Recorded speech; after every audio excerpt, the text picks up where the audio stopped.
Allez, on va filer à Moscou rejoindre notre ami Dominique Derda, qui lui a choisi ce matin de nous parler de chefs-d'œuvre en péril. Alors il s'agit de quoi? De châteaux, de propriétés, de demeures qui appartenaient à l'aristocratie russe et qui, pour certains, sont en bien piteux état aujourd'hui, 100 ans après la révolution bolchevique de 1917. Bonjour Dominique, alors qu'est-ce qui est arrivé à tous ces domaines? Ils ont été détruits ou tout simplement laissés à l'abandon? Oui, bien ça dépend. Il y en a effectivement certains qui ont été pillés, incendiés par les révolutionnaires et d'autres qui ont été nationalisés, transformés en musées ou bien encore en sanatorium et qui ont été abandonnés après la chute de l'Union soviétique en 1991 et qui très rapidement sont tombés en ruine. Il y en a plusieurs comme ça dans la région de Moscou et c'est ce que je vous propose de voir dans ce reportage.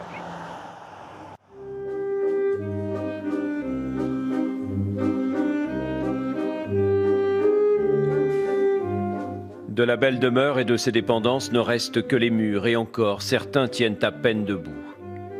Nous sommes sur le domaine de Grebnevo, à une trentaine de kilomètres de Moscou. Des bâtiments qui ont hébergé des musiciens, des poètes, durant ce que l'on a appelé le siècle russe des Lumières, à l'époque de l'impératrice Catherine II.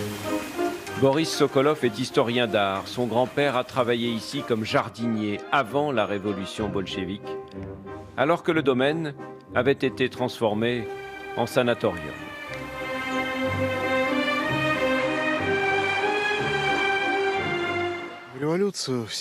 Pendant la Révolution, tous ceux à qui appartenaient ces domaines, tous ceux qui le pouvaient, sont partis. Puis, à la fin des années 20, c'est toute l'histoire locale qui a été anéantie, toutes les activités culturelles. C'est l'un des pires crimes de Staline. Devenu un lycée technique sous le régime communiste, Grebnevo a eu droit à une restauration complète. Mais alors que les travaux touchaient à leur fin, un incendie a ravagé l'ensemble du palais.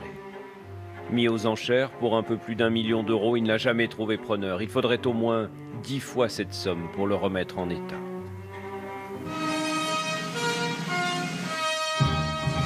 Pillés par les révolutionnaires, comme le furent à l'époque les églises et les monastères, bon nombre de ces riches propriétés ne retrouveront jamais leur splendeur passée.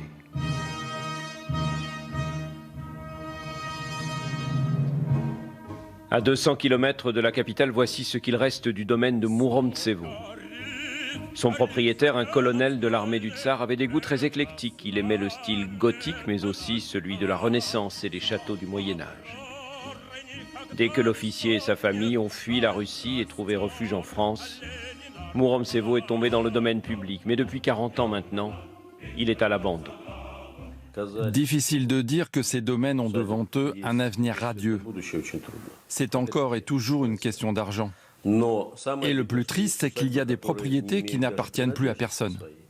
Un siècle après la Révolution, on ne compte plus ces palais qui peu à peu s'effondrent et disparaissent dans l'indifférence quasi générale. La Russie s'enorgueillit de son passé mais n'a guère les moyens de remettre en état ces joyaux architecturaux de jadis qui ne sont plus aujourd'hui que des coquilles vides au milieu de terrains vagues.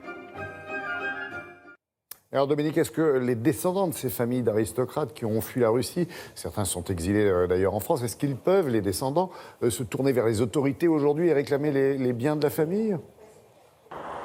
La réponse est clairement non. Il n'y a en Russie, contrairement aux pays baltes, aucune loi qui permette la restitution de ces biens. Et c'est là tout le problème pour les descendants de ces grandes familles, nobles ou bien encore de commerçants. Certains, malgré tout, ont entrepris des travaux de rénovation, mais ils ne peuvent au mieux que louer à l'État les propriétés de leurs ancêtres sans la moindre garantie qu'ils pourront un jour en devenir les véritables propriétaires. Merci Dominique.